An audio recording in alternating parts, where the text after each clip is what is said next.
مولانا ایک اور چیز میں اکثر دیکھتا ہوں سوشل میڈیا پہ بھی، وہ یہ ہے کہ اللہ کے نبی صلی اللہ علیہ وسلم کی وفات پانے کے بعد جو ہے صحابہ میں اختلاف ہو گیا، اور اس کے اوپر لوگ بڑا مختلف اوپینین رکھتے ہیں، کوئی ایک طرف ہے بالکل، اور کوئی جو ہے مطلب کہ صحابہ جیسے حضرت معاویہ رضی اللہ تعالیٰ عنہ ہیں ان کے بارے میں بھی بات کی جاتی ہے. تو وہ پس منظر سارا کیا تھا، اور ان کے اختلاف جو صحابہ کا اختلاف ہوا ہے اس کے اوپر ہمیں کیسا اپنا رویہ رکھنا چاہیے؟ امام احمد بن حنبل رحمہ اللہ سے کسی نے یہی سوال کیا تو انہوں نے فرمایا بیٹا تلک امۃ قد خلت لہا ما کسبت ولکم ما کسبتم ولا تسألون عما کانوا یعملون. بیٹا وہ لوگ تھے جو گزر گئے، جو اچھا کیا ان کو ملے گا، جو برا کیا ان کے سر پہ پڑے گا، اور تم سے نہیں پوچھا جائے گا کہ وہ کیا کرتے تھے. یہ ہے اس کا صحیح جواب جو قرآن نے دیا ہے، کہ مجھ سے تھوڑا ہی پوچھا جائے گا، مجھ سے تو میرے بارے میں پوچھا جائے گا کہ میں نے زندگی کیسے گزاری. اور وہ واضح سوالات ہیں، یہ وہ مباحث ہیں جن کو چھیڑ کر خلجان بڑھے گا، فائدہ کوئی نہیں ہوگا. بشر تھے، ان سے غلطیاں ہوں، کوئی وہ نبی نہیں تھے، معصوم نہیں تھے، لیکن اللہ نے ان کی غلطیوں کو معاف کر دیا ہے. تو میں اب یہاں دوبارہ ان کی غلطیوں کو، حضرت معاویہ رضی اللہ عنہ کی غلطیوں کو بیان کروں، یہ بہت بری بات ہے. تیسرا سوال اہم ہے، اور جو یہ چیزیں ہمیں بھی فیس کرنا پڑتی ہیں، اور یقیناً یہ جب سوال آیا تو ان کو بھی یقیناً یہ دشوار ہوئے ہوں گے کہ اہل سنت کے اندر جو ناسبی اور یزیدی ٹائپ لوگ گھسے ہوئے ہیں وہ اس کے اوپر بحث کرتے ہیں، اور تھوڑی ہی دیر کے بعد ایک ان کے زوم میں جو انہوں نے لکھا ہے کہ مضبوط آرگیومنٹ پیش کرتے ہیں کہ حسین علیہ السلام اور یزید کے مسئلے سے متعلق قیامت کے دن پوچھا ہی نہیں جائے گا تو اس پر بحث میں الجھنے کا کیا فائدہ ہے، اور اس پر سکوت ہی اختیار کرنا چاہیے. تو میرا سوال یہ ہے، آپ تو جواب دیں گے، کہ یہ پہلے گھنٹے میں یا پہلے 10-20 منٹ جو بحث ہوتی ہے تو اس میں سکوت کا خیال نہیں رکھنا چاہیے؟ نہیں، وہ سکوت کا مطلب انہوں نے چینج کر دیا ہے. اچھا، سکوت کا مطلب یہ ہے کہ ہم جو کچھ بولتے رہے وہ ٹھیک ہے، آپ سکوت اختیار کریں، یہ مطلب ہوتا ہے سکوت کا. میں اس سوال کے اوپر نا 2 گھنٹے بول سکتا ہوں، لیکن کوشش کروں گا کہ میں مختصر سے وقت میں یہ کیڑا نکالوں. یہ موسٹ آسکڈ کوسچن ہے اس وقت، اور وہ بھی صرف اس لیے بنا ہے کہ میں نے کچے چٹے کھول دیے ہیں آل امیہ کے، بخاری اور مسلم کی روشنی میں. اب ان کو پڑ گئے ہاتھ پاؤں، تو اب یہ کہہ رہے ہیں سکوت اختیار کرے. جب آپ لوگ ناسبیت پھیلا رہے تھے، ناسبی کہتے ہیں جو سیدنا علی کے خلاف کھڑے ہونے والے لوگ ہیں، یزیدیت پھیلا رہے تھے، اس وقت آپ لوگوں کو کوئی شرم و حیا نہیں آئی ہے. اس وقت اگر آپ کو کہتے بھی تھے سکوت اختیار کرے تو آپ کہتے تھے نہیں جی نہیں، یہ بڑا ضروری ہے، یہ آج کل بدعت پھیلی ہے، ہم نے اس پہ بولنا ہے، یہ کرنا ہے. اب جب آپ کو آ کے کسی نے کنفرنٹ کرنا شروع کیا ہے، اور آپ کا پورا کچا چٹا کھول کے بخاری مسلم کی روشنی میں یہ ریسرچ پیپر لکھ دیا ہے، 200 احادیث میں نے اس میں جمع کی ہیں اکثر بخاری مسلم سے، واقعہ کربلا کے پس منظر کے اوپر. یہ کربلا ایک دن میں نہیں ہوئی. اب ان کو پڑ گئے ہاتھ پاؤں، اور یہ کہہ رہے ہیں وہ جی ایسی باتیں نہیں کرنی چاہیے. پہلے میں تو الزامی جواب اس کا دیتا ہوں، الزامی جواب پھکی والا، اینٹی وینم لاجیکل آنسر اس لیے ضروری ہوتا ہے تاکہ دماغ میں ڈرل ہو، کوئی بات اندر داخل ہو. مجھے یہ بتائیں کہ ڈاکٹر ذاکر نائک نے جب 2009 کے اندر یزید کو رضی اللہ عنہ کہا، as far as your understanding about the war of Karbala, you said that Yazid, may Allah be pleased with him, Yazid, may Allah be pleased with him, Yazid, may Allah be pleased with him, that he was ferocious and he was a villain, etc. There's difference of opinion. We're not here to discuss about history, and neither do I want to get a difference in the Muslim Ummah. What we say, there's a difference of opinion between the Sahaba. That's history. اس وقت کون کون سے علماء تھے اہل حدیث کے یا دیوبند کے؟ بریلویوں کو بھی تھے، لیکن وہ بھی اپنی حاضری لگا رہے تھے، ان کو چھوڑ دیں. شیعہ نے تو بولنا ہی تھا کہ جنہوں نے فرنٹ سے لیڈ کر کے ڈاکٹر ذاکر نائک کو یہ کہا ہو کہ آپ سکوت اختیار کر لیں، کسی نے بھی نہیں کیا، مزہ لے رہے تھے اس کا. ڈاکٹر ذاکر نائک نے جب 2009 میں یہ فتنہ اٹھایا، میں ان کی بڑا احترام کرتا ہوں، آپ کو پتا ہے میں ان کو پروموٹ بھی کرتا ہوں، علمی اختلاف اپنی جگہ. میں نے جب اس کو کنفرنٹ کیا، اس کو علمی دلائل کے ساتھ جواب دیا، تو یہ سارے ہمارے پیچھے پڑ گئے. یعنی آپ ہمارے سروں پہ جوتیاں بھی مارتے ہیں اور ہمارے رونے پہ بھی بندی لگاتے ہیں. اس کو کوئی نہیں کچھ کہہ رہا. جب ہم نے جواب دیا تو سارے ہمیں کہنے لگے جی آپ سکوت اختیار کر لیں. ڈاکٹر ذاکر نائک کو کسی نے کہا سکوت اختیار کریں. اب آج کے بعد نہ کوئی ریکارڈ کرا دے، پچھلے 10 سالوں میں کوئی ویڈیو دکھائیں. 10 سالوں میں نہیں دکھائیں، شروع کے 2-3 سالوں میں، 2009 10 11 12 میں ڈاکٹر ذاکر نائک کا نام لے کے کسی نے کہا سکوت اختیار کرے. تو وہ تو سکوت کا مطلب یہ کہتے ہیں کہ آل امیہ کو آپ ننگا نہ کریں، اہل بیت کی آپ جتنی مرضی گستاخیاں کر لیں، ان کے دشمنوں کو جتنا مرضی بڑھا چڑھا کے بیان کریں، اس پہ یہ راضی رہتے ہیں. تو ان کو تو سکوت نہیں کرواتے، ان کو تو حافظہ اللہ کہتے ہیں، ان کو تو دامت برکاتم عالیہ کہتے ہیں. اور جو جواب دے رہا ہے احادیث کی روشنی میں اس کو کہتے ہیں آپ سکوت اختیار کریں. تو بخاری مسلم کو ہم پھر بند کر دیں؟ میں نے تو اپنی کو بات ہی نہیں کی ہے, میں تو صحیح الاسناد حدیث سے بیان کرتا ہوں. اور دوسرا صرف اس معاملے میں کیوں سکوت اختیار کریں؟ وہ کہتے ہیں نہیں اس لیے دیکھیں جی کربلا ہو چکی, کام ختم ہو گیا, اثرات تو آج تک ہے. یہ وہ مباحث ہیں جن کو چھیڑ کر خلجان بڑھے گا, فائدہ کوئی نہیں ہوگا. بشر تھے, ان سے غلطیاں ہوں, کوئی وہ نبی نہیں تھے, معصوم نہیں تھے, لیکن اللہ نے ان کی غلطیوں کو معاف کر دیا ہے. تو میں اب یہاں دوبارہ ان کی غلطیوں کو, حضرت معاویہ رضی اللہ عنہ کی غلطیوں کو بیان کروں, یہ بہت بری بات ہے. وہ تو پھر غزوہ بدر بھی ہو چکی ہوئی ہے, تو رمضان شریف میں آپ غزوہ بدر کے اوپر کیوں جمعے پڑھاتے ہیں؟ ختم کریں, غزوہ احد پہ ختم کریں, میلاد کے بھی سب کچھ پروگرام ختم کریں. نبی علیہ السلام پیدا ہوئے تھے, فوت ہو چکے, جنتوں میں زندہ ہیں, لیکن اب دنیا میں تو نہیں ہے. ان چیزوں کو یاد کیوں رکھا جاتا ہے؟ زندہ قومیں اپنے ماضی کے واقعات کو یاد رکھتی ہیں. پھر پورے کا پورا قرآن انسانی تاریخ کے کتنے بڑے بڑے واقعات بتاتا ہے جو ختم ہو چکے ہیں. برادران یوسف فوت ہو چکے ہیں, لیکن آج تک قرآن میں عبرت کے لیے انہوں نے جو کچھ اپنے بھائی کے ساتھ کیا. اور برادران یوسف وہ صحابی ہیں جن کا باپ بھی پیغمبر ہے, بھائی بھی پیغمبر ہے, ڈبل صحابی ہیں, لیکن آج بھی ان کی مثال دی جاتی ہے. تو کوئی اسے کوئی یہ نہیں سمجھتا کہ گستاخی ہو گئی ہے. پھر الٹیمیٹلی آ کے تو وہ سورہ بقرہ کی آیات پیش کرتے ہیں, تلک امۃ قد خلت لہا ما کسبت ولکم ما کسبتم. مولانا ایک اور چیز میں اکثر دیکھتا ہوں سوشل میڈیا پہ بھی, وہ یہ ہے کہ اللہ کے نبی صلی اللہ علیہ وسلم کی وفات پانے کے بعد جو ہے صحابہ میں اختلاف ہو گیا, اور اس کے اوپر لوگ بڑا مختلف اوپینین رکھتے ہیں. کوئی ایک طرف ہے بالکل, اور کوئی جو ہے مطلب کہ صحابہ جیسے حضرت معاویہ رضی اللہ تعالیٰ عنہ ہیں ان کے بارے میں بھی بات کی جاتی ہے. تو وہ پس منظر سارا کیا تھا, اور ان کے اختلاف جو صحابہ کا اختلاف ہوا ہے اس کے اوپر ہمیں کیسا اپنا رویہ رکھنا چاہیے؟ امام محمد بن حنبل رحمہ اللہ سے کسی نے یہی سوال کیا, تو انہوں نے فرمایا بیٹا تلک امۃ قد خلت لہا ما کسبت ولکم ما کسبتم ولا تسألون عما كانوا يعملون. بیٹا وہ لوگ تھے جو گزر گئے, جو اچھا کیا ان کو ملے گا, جو برا کیا ان کے سر پہ پڑے گا, اور تم سے نہیں پوچھا جائے گا کہ وہ کیا کرتے تھے.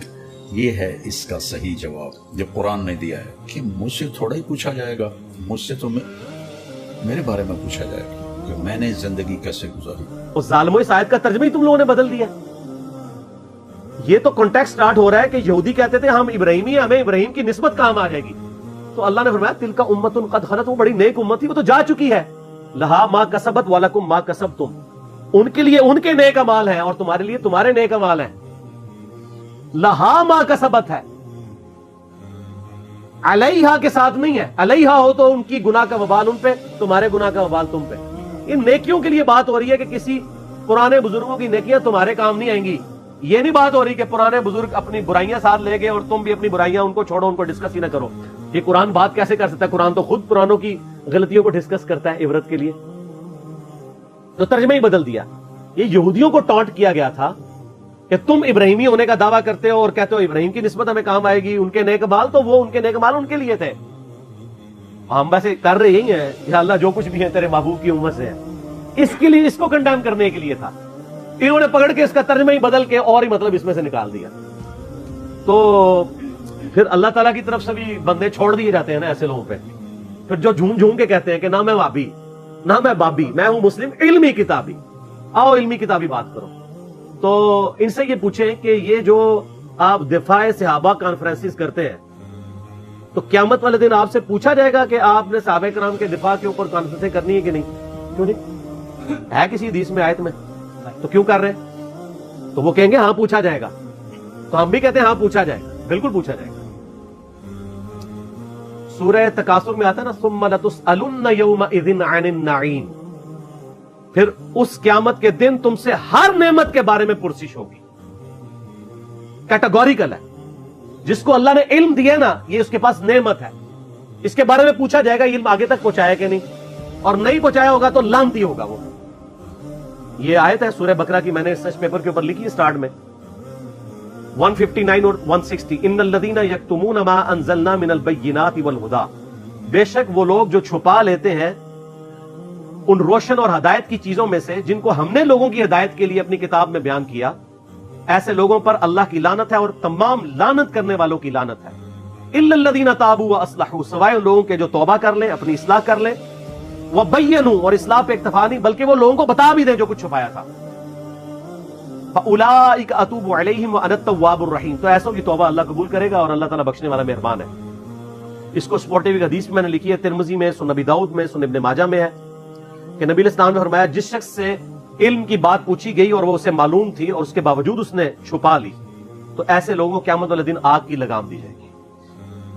تو یہ بڑا کریٹیکل ایشو ہے. علم اللہ کی نعمت ہے آپ کے پاس، اس کی قدر کے لوگوں کو صحیح بات بتائیں تو پوچھا جائے گا. سورہ الاحزاب کی آیت نمبر 57 کیا ہے؟ آیت درود سے اگلی، ان الذین یؤذون اللہ ورسولہ لعنہم اللہ فی الدنیا والآخرہ واعد لهم عذابا مہینا. بے شک جو لوگ اللہ اور اس کے رسول کو تکلیف دیتے ہیں ان کی زندگی میں بھی اور زندگی کے بعد، موت کے بعد بھی ان پر اللہ کی لعنت ہے، اور اللہ تعالیٰ نے ان کے لیے ذلیل و خوار کر دینے والا عذاب تیار کر رکھا ہے. وَلِعَوْذُ بِاللَّهِ تَعَالَى اللَّهُمَّ أَجِرْنَا مِنَ النَّارِ. تو جو اللہ اور اس کے رسول کو اذیت دے رہے ہیں ان سے پوچھا نہیں جائے گا. یہ ایک ڈھکوسلا انہوں نے کیا ہوا ہے اپنی کمزوریوں میں پردہ ڈالنے کے لیے. خود جو کچھ مناظرے کر رہے ہوتے ہیں اس کے بارے میں کیا پوچھا جائے گا؟ جو یہ کام کر رہے ہوتے ہیں وہ کہیں گے پوچھا جاتا ہے، تو اس کے بارے میں کیوں نہیں پوچھا جائے گا؟ اور جی کو یہ بنیادی مسئلہ ہے. فضائل صحابہ احمد بن حنبل کی کتاب میں 2 روایتیں ہیں صحیح سند کے ساتھ. ایک روایت میں ہے کہ سیدنا علی بن ابی طالب کہتے ہیں، یہ حدیث موقوف ہے اور ظاہر غیبی خبر ہے، نبی علیہ السلام کے بتانے پر موقوف ہے، کہ میری وجہ سے 2 فرقے گمراہ ہوں گے، ایک میری محبت میں غلوف کر کے، ایک میری دشمنی میں غلوف کر کے. اور دوسری روایت میں ہے فضائل صحابہ احمد بن حنبل کی کتاب میں کہ میری وجہ سے 2 فرقے دوزخ میں جائیں گے، ایک میری محبت میں غلوف کر کے، ایک میری دشمنی میں. تو جب آپ کی جنت اور دوزخ کا فیصلہ اس کے اوپر ہو رہا ہے تو پوچھا کیوں نہیں جائے گا؟ اچھا اپنا کام یہ پورا کر رہے ہیں کہ جو سیدنا علی کی شان میں غلوف کر رہے ہیں ان کو یہ خوب سمجھا رہے ہیں کہ جی آپ اپنے آپ کو صحیح طریقے سے صحیح بندہ پتر بنا لو ورنہ پوچھا جائے گا. تو جو سیدنا علی کے مخالفین ہیں ان کو سمجھانے کی ذمہ داری کس کی ہے؟ ان کو کون سمجھائے گا؟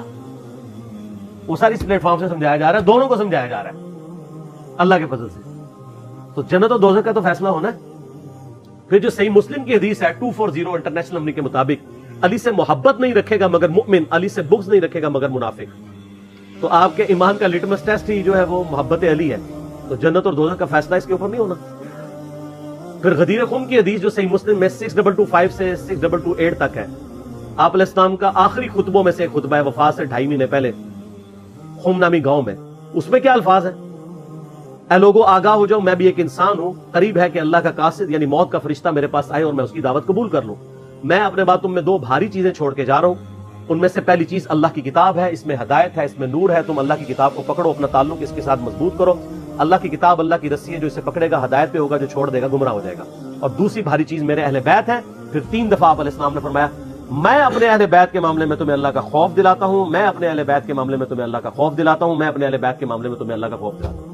جب نبی علیہ السلام آپ کو ڈرا رہے ہیں وہاں تو کسی نے کہا یا رسول اللہ اہل بیت کے بارے میں پوچھا جائے گا. پھر المستدرک الحاکم میں صحیح سند کے ساتھ حدیث ہے انٹرنیشنل نمبر کے مطابق 4712 کہ نبی علیہ السلام نے فرمایا اگر کوئی شخص پوری زندگی حجر اسود اور مقام ابراہیم کے درمیان نمازیں پڑھتا رہے اور روزے رکھتا رہے اور قیامت والے دن اللہ سے اس حال میں ملاقات کرے کہ ہم اہل بیت کا بغض اس کے دل میں ہوا، تو اللہ اسے ضرور دوزخ میں داخل کرے گا. اگر اہل بیت کا بغض نمازوں کے باوجود، اور عام نمازیں نہیں، حجر اسود اور مقام ابراہیم کے درمیان اور روزے رکھنے کے باوجود آپ کو دوزخ میں لے جا سکتا ہے، تو کیوں نہیں پوچھا جائے گا؟ ایک کہانیاں بند کرو. اصل میں ان بیچاروں کا بھی قصور نہیں، ان کے بڑے بزرگ بھی ان کو کہانیاں کراتے رہے. انہوں نے وہی کہانیاں سن کے تو آگے بیان کی. ان کو کیا پتا تھا کہ آگے تو مسئلہ کھڑا ہو جائے گا؟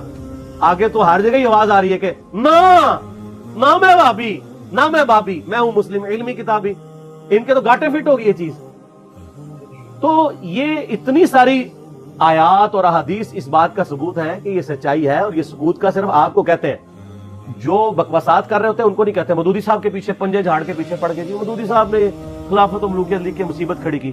اور بھائی جو آپ کے روحانی ابا جی محمود احمد عباسی صاحب منکرین حدیث میں سے تھے، جنہوں نے خلافت معاویہ اور یزید کتاب لکھ کے سیدنا علی کی گستاخیاں کی، حسین ابن علی کی گستاخیاں کی علیہم السلام، اس کے جواب میں خلافت و ملوکیت آئی ہے. کہتے نہیں ایویں لکھ دی، ایویں نہیں لکھی، جواب میں لکھی ہے.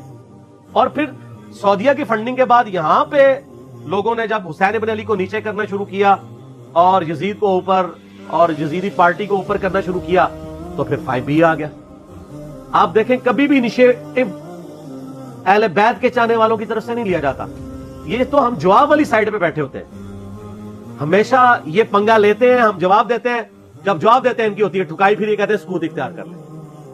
سمجھ آ گئی آپ کو پوری گیم؟ یہ سکوت کا بات یہ کرتے ہی اس لیے ہے کہ ان کی ہوتی ہے ٹھکائی, ان کو تو یہ حدیثیں ہضم نہیں ہوتی ہیں. اب یہ اپنے امام کو منہ نہیں دکھا سکتے, پھر ان کو بڑی مصیبت کھڑی ہو جاتی ہے کہ اب کیا کریں, کس طریقے سے آپ قابو کریں. تو آخری حل یہ ہے سکوت اختیار کر لیں. سکوت آپ لوگوں نے تو کوئی نہیں اختیار کیا. آپ کے سامنے جب صحابہ کرام کی توہین ہوتی ہے تو آپ کیوں شیعہ کو سمجھاتے ہیں؟ سکوت اختیار کریں نا. کون سا آپ سے قیامت دن پوچھا جائے گا؟ یہ میں الزامی طور پہ بات کر رہا ہوں. اور آپ کے بڑے بزرگ سیدنا علی اور حسین ابن علی کی گستاخیاں کریں, ان سے اپنے بغض کا اظہار کریں, جب ہم ان کو سمجھائیں تو ہمیں کہتے ہیں آپ سکوت اختیار کریں. تو سر یہ 2 نمبر پالیسی چھوڑ دیں. میں نے پہلے بھی ان کو کہا ہے کہ لوگ گھاس کھانا چھوڑ چکے ہیں. پہلے لوگوں کو آپ نے بے زبان بھیڑے بنایا ہوا تھا, اب لوگوں کے ہاتھ میں قرآن و حدیث آ گیا, اور اس ریسرچ پیپر کے بعد تو یقین کریں ان کے پلے کوئی شے نہیں رہی ہے. یہ ریسرچ پیپر آپ ضرور منگوا کے پڑھیں, ایکسٹرا آرڈنری ریسرچ پیپر ہے, انشاءاللہ آپ کو معاملات کلیئر ہو انشاءاللہ. ٹھیک ہوگی.